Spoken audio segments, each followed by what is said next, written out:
je vous invite à lire un texte avec moi dans Deutéronome 18, versets 15 à 23. 22, excusez-moi, 15 à 22. Il n'y a pas de 23.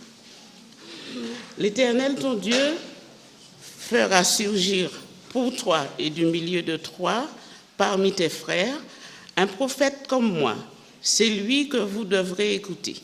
Il répondra ainsi à la demande que tu as faite à l'Éternel, ton Dieu, à Horeb, le jour de l'assemblée.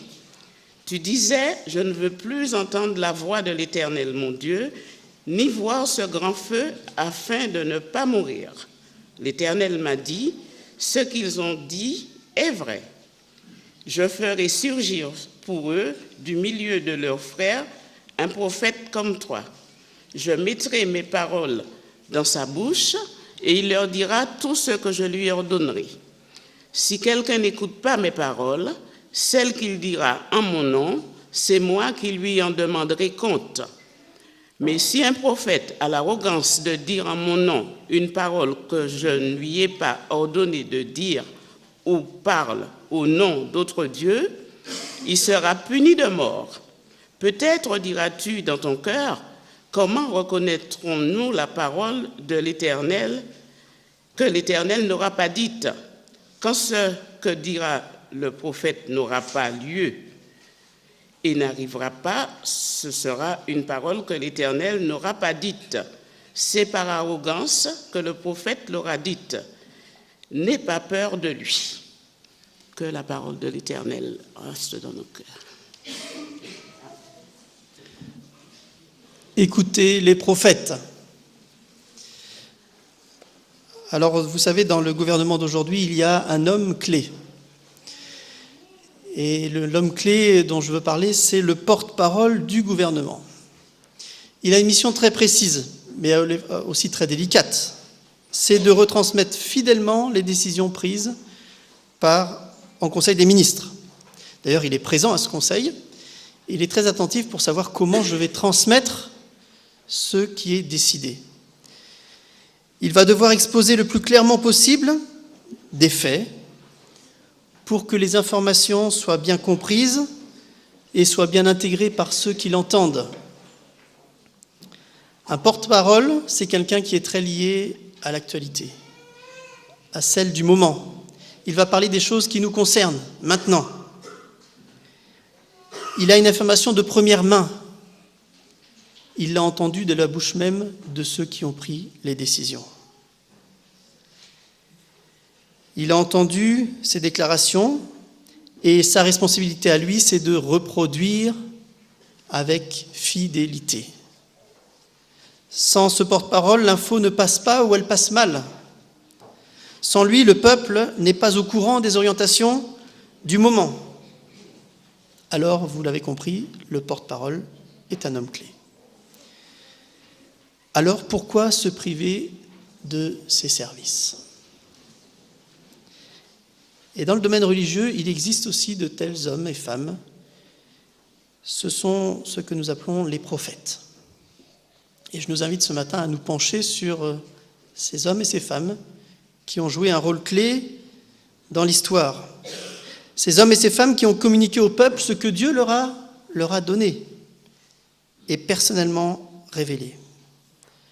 Le texte de 2 Pierre, chapitre 1, verset 21, nous rappelle que c'est nullement par une volonté humaine qu'une prophétie a jamais été présentée, mais c'est poussé par le Saint-Esprit que des hommes ont parlé de la part de Dieu. Et voilà ce qu'est un prophète, quelqu'un qui parle de la part de Dieu. Mais comment cela se passe exactement? Je vous invite à ouvrir la parole de Dieu dans le livre des Nombres, chapitre 12, verset 6. C'est l'Éternel qui parle et qui dit « Écoutez bien mes paroles, et lorsqu'il y aura parmi vous un prophète, c'est dans une vision que moi, l'Éternel, je me révélerai à lui, et c'est dans un songe que je lui parlerai. » Voilà donc une manière dont l'Éternel s'y prend pour transmettre son message à des prophètes. Un autre texte nous dit qu'ainsi le Seigneur, l'Éternel, ne fait rien sans avoir révélé son secret à ses serviteurs, les prophètes. On trouve ça dans Amos, chapitre 3, verset 7. Alors la question qu'on se pose aujourd'hui, c'est est-ce que Dieu continue à révéler de manière particulière à ses enfants sa volonté ? Est-ce que c'est un don qui existe encore aujourd'hui parmi nous ? Le don de prophétie est un don qui est listé dans la liste des dons spirituels. Et si l'on en croit le prophète Joël, au chapitre 2, versets 28 et 29, il nous est dit « Je le répandrai mon esprit sur toute chair. Vos fils et vos filles prophétiseront, vos anciens auront des songes et vos jeunes gens des visions. » Alors j'ai été confronté dès le début de mon ministère, il y a maintenant une douzaine d'années, à des personnes qui disaient avoir reçu des visions, des songes, et qui voulaient par tous les moyens avoir accès à la chair pour transmettre ces visions. Et rapidement, nous sommes confrontés à une question délicate, savoir est-ce que la personne parle bien de la part de Dieu ou pas ? Est-ce que c'est quelqu'un, entre guillemets, d'illuminé ? Quelqu'un qui a cru entendre la voix de Dieu, mais en réalité, elle se fourvoie elle-même. Et difficile pour les pasteurs de pouvoir parler à ces personnes et dire qu'est-ce qu'il en est.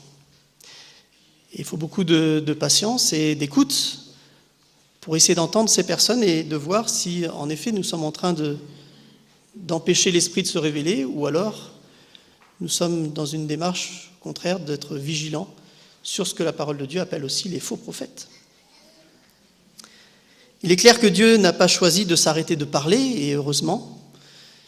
Il est clair que Dieu a encore des choses à dire aujourd'hui. Et nous voulons nous intéresser, avant de voir comment déceler le vrai du faux, eh bien, à nous intéresser sur ce qui est vrai. À quoi peut bien servir un prophète aujourd'hui ? Pourquoi Dieu parle encore aujourd'hui ?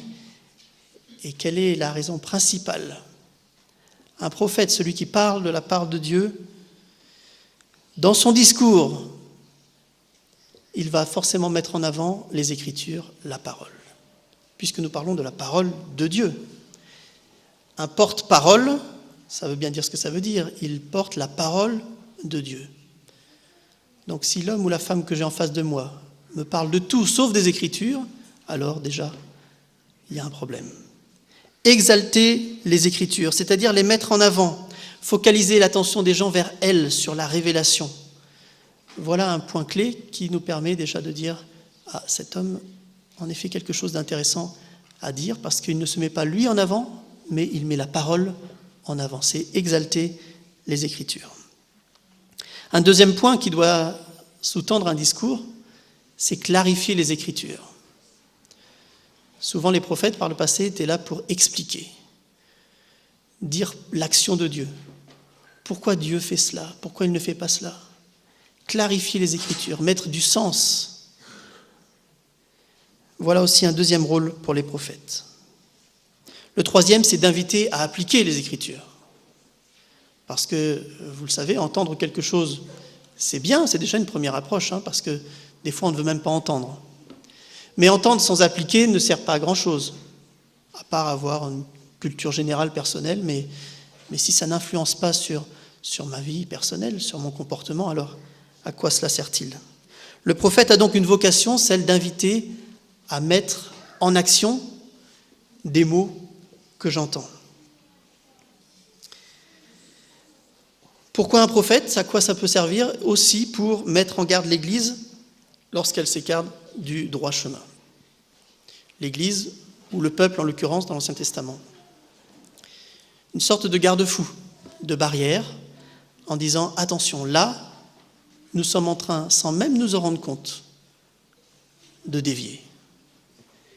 Et si nous ne changeons pas de comportement maintenant, nous allons nous retrouver dans le fossé, dans le ravin, avec toutes les conséquences qu'il peut y avoir. Et c'est là que nous trouvons aussi ce que nous appelons les prophéties conditionnelles.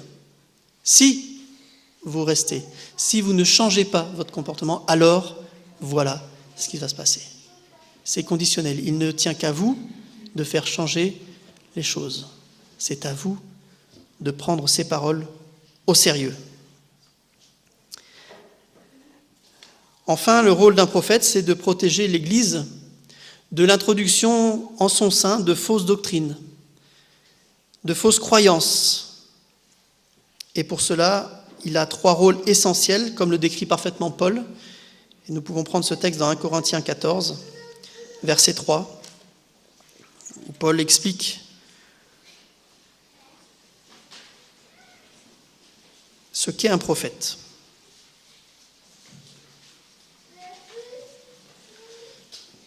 Nous le savons, l'église de Corinthiens n'était pas une église facile.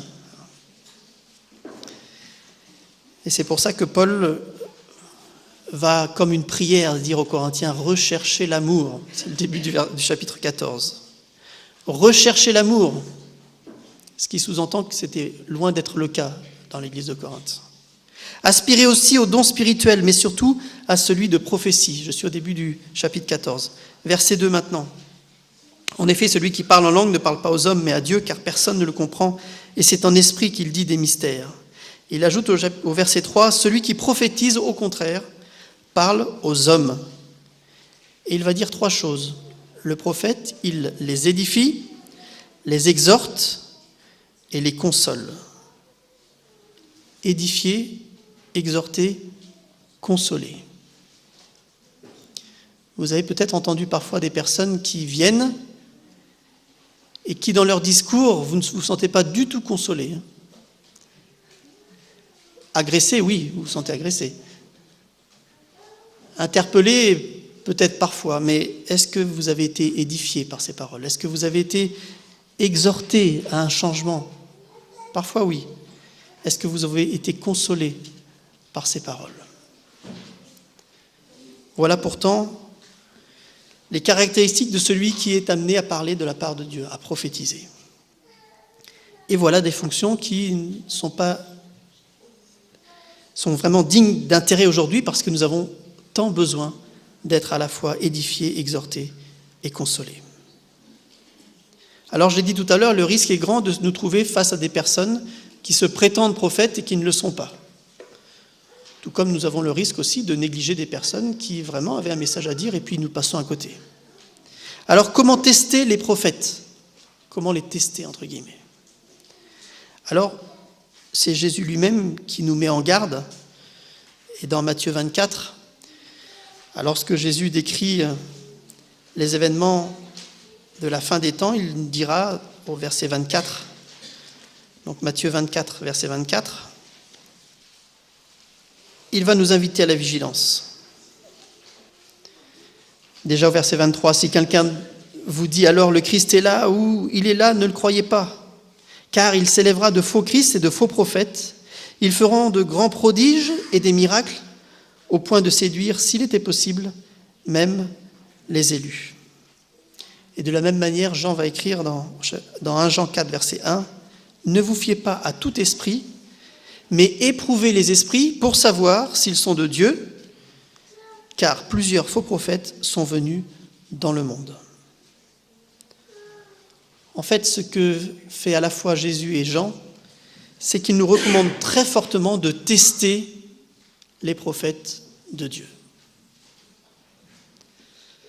Alors voyons un certain nombre de critères maintenant caractérisant le vrai prophète. Tout à l'heure, on a parlé de son discours, et nous allons voir maintenant d'autres éléments. L'authentique, le pur, le véritable, on pourrait dire l'AOC, appellation d'origine contrôlée, c'est lui qui a le sceau, celui qui a réellement reçu un message de la part de Dieu pour son peuple, celui donc qu'il ne faut pas rater, parce que Dieu veut parler aussi à travers de lui. Première caractéristique d'un vrai prophète, il doit amener ses auditeurs vers Dieu. Ça nous paraît logique, mais pourtant c'est la première chose à nous poser la question, est-ce que ce qu'il me dit me rapproche de Dieu? Est-ce que ça me révèle sur lui? Est-ce que je me sens en paix? Alors si je prends le livre du Deutéronome, et tout à l'heure nous avons lu le chapitre 18, où l'Éternel nous dit « Écoutez les prophètes ». Un petit peu avant, au chapitre 13, le Seigneur continue ses exhortations, ses recommandations. Et il nous dit à partir du verset 1, Deutéronome 13, verset 1, « S'il s'élève au milieu de toi un prophète ou un songeur qui t'annonce un signe ou un prodige, et qu'il y ait accomplissement du signe ou du prodige dont il t'a parlé en disant « Allons après d'autres dieux, des dieux que tu ne connais point, et servons-les », tu n'écouteras pas les paroles de ce prophète ou de ce songeur. Car c'est l'Éternel, votre Dieu, qui vous met à l'épreuve pour savoir si vous aimez l'Éternel, votre Dieu, de tout votre cœur et de toute votre âme. Vous irez auprès de l'Éternel, votre Dieu, et vous le craindrez. Vous observerez ses commandements, vous obéirez à sa voix, vous le servirez et vous vous attacherez à lui. Ce prophète ou ce songeur sera puni de mort, car il a parlé de révolte contre l'Éternel, votre Dieu, qui vous a fait sortir du pays d'Égypte et vous a délivré de la maison de servitude. Et il a voulu te détourner de la voie dans laquelle l'Éternel, ton Dieu, t'a ordonné de marcher. Tu ôteras ainsi le mal du milieu de toi. Le rôle d'un prophète n'est pas anodin. Et si quelqu'un invite à se détourner de Dieu, alors forcément, il ne faut pas l'écouter, il ne peut pas venir de la part de Dieu. Deuxième élément pour un vrai prophète, c'est de reconnaître un prophète à ses fruits. Et c'est Jésus lui-même qui, dans Matthieu 7, nous demande d'être attentifs aux apparences qui sont parfois et souvent trompeuses. Dans Matthieu 7, dans le Sermon sur la montagne, il développe cette idée qui a été reprise d'ailleurs dans une expression française qui dit « l'habit ne fait pas le moine ». Voilà. Vous connaissez bien cette expression-là. Dans Matthieu 7, verset 15, nous avons ce texte bien connu « Gardez-vous des faux prophètes, car ils viennent à vous en vêtements de brebis, mais au-dedans, ce sont des loups ravisseurs. Vous les reconnaîtrez à leurs fruits. Cueille-t-on des raisins sur des épines ou des figues sur des chardons ? Tout bon arbre porte de bons fruits, mais le mauvais arbre porte de mauvais fruits. Un bon arbre ne peut porter de mauvais fruits, ou un mauvais arbre porter de bons fruits. Tout arbre qui ne porte pas de bons fruits est coupé et jeté au feu. C'est donc à leurs fruits que vous les reconnaîtrez. Pour juger d'un prophète, il ne faut pas s'arrêter aux paroles des prophètes, mais étudier un peu leur vie. Qui ils sont, ce qu'ils font quand ils ne parlent pas de la part de Dieu. Comment organisent-ils leur vie ? Pour s'assurer donc qu'un prophète est vraiment de Dieu, nous devons faire l'effort de l'observer scrupuleusement. En diverses circonstances, il nous faut non seulement étudier ses écrits, mais sa vie. Non seulement ce qu'il dit, mais ce qu'il est, ce qu'il dégage. Autre élément pour constituer un vrai prophète, et nous l'avons lu tout à l'heure dans le texte de Deutéronome 18, c'est que les prédictions de ce vrai prophète doivent forcément se réaliser. Si un prophète prophétise la paix, c'est Jérémie qui déclare cela, c'est par l'accomplissement de ce qu'il prophétise qu'il sera reconnu comme véritablement envoyé par l'Éternel. Si c'est un prophète qui le dit, cela va s'accomplir. Même si nous l'avons rappelé tout à l'heure, certaines prophéties sont conditionnelles. Il ne faut pas l'oublier. Ce principe ne s'applique donc pas dans ce cas, puisque le prophète avait bien dit « si ».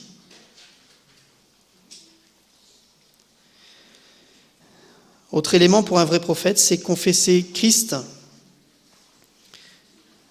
Celui qui n'amène pas vers Christ, celui qui ne dit pas que Christ est Seigneur, ne peut pas être un vrai prophète.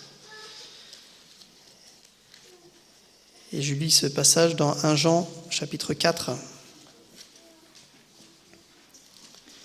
et les 3 premiers versets, et notamment le verset 2, « Reconnaissez à ceci l'Esprit de Dieu. Tout esprit qui se déclare publiquement pour Jésus-Christ, venu en chair, est de Dieu. Tout esprit qui ne se déclare pas publiquement pour Jésus n'est pas de Dieu. C'est celui de l'Antéchrist dont vous avez appris la venue et qui maintenant est déjà dans le monde. »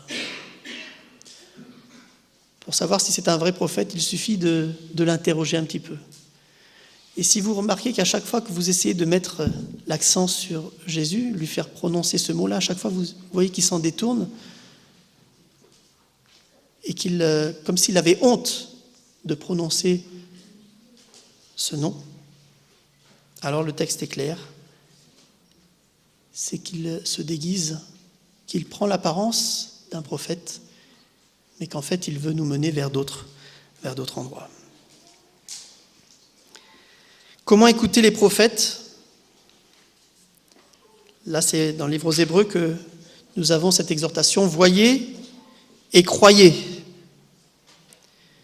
Voyez et croyez. Recevoir le prophète avec foi, maintenant que vous l'avez pleinement authentifié comme porte-parole de Dieu, alors, j'en reviens à Deutéronome, écoutez. Si je parle, alors écoutez. Écoutez sans endurcir votre cœur, c'est-à-dire sans refuser de comprendre. Et c'est là que vient la partie qui nous concerne particulièrement. Suis-je sourd au prophète ? Dans Hébreux 3, verset 8, cette exhortation « N'endurcissez pas vos cœurs comme lors de la révolte, au jour de la tentation dans le désert. » Et il le répète un peu plus loin. « Aujourd'hui, si vous entendez sa voix, n'endurcissez pas vos cœurs comme lors de la révolte. » Rien de pire que de passer à côté d'une bonne information, d'une information clé qui nous était destinée et que nous avons rejetée. Le psalmiste rajoute « Ne faites pas de mal à mes prophètes, dit Dieu. Ne faites pas de mal à ceux que j'ai consacrés. » Sachant que les prophètes n'ont pas toujours un message agréable à entendre. Et parfois, les prophètes ont vécu de sales moments parce qu'il n'est pas toujours heureux d'entendre des choses qui sont vraies, que souvent nous savons vraies, mais les entendre, c'est trop dur pour nous.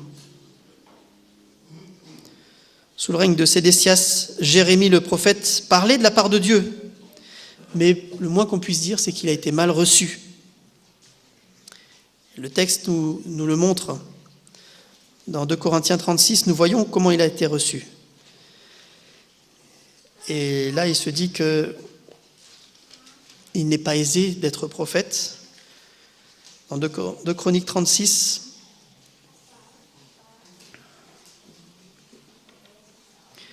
à partir du verset 11, nous lisons l'histoire de ce roi Sédécias qui avait 21 ans lorsqu'il devint roi et qui fit mal aux yeux de l'Éternel, son Dieu. Et il ne s'humilia point devant Jérémie le prophète qui lui parlait de la part de Dieu. Il se révolta même contre le roi Nebuchadnezzar qu'il avait fait jurer par le nom de Dieu.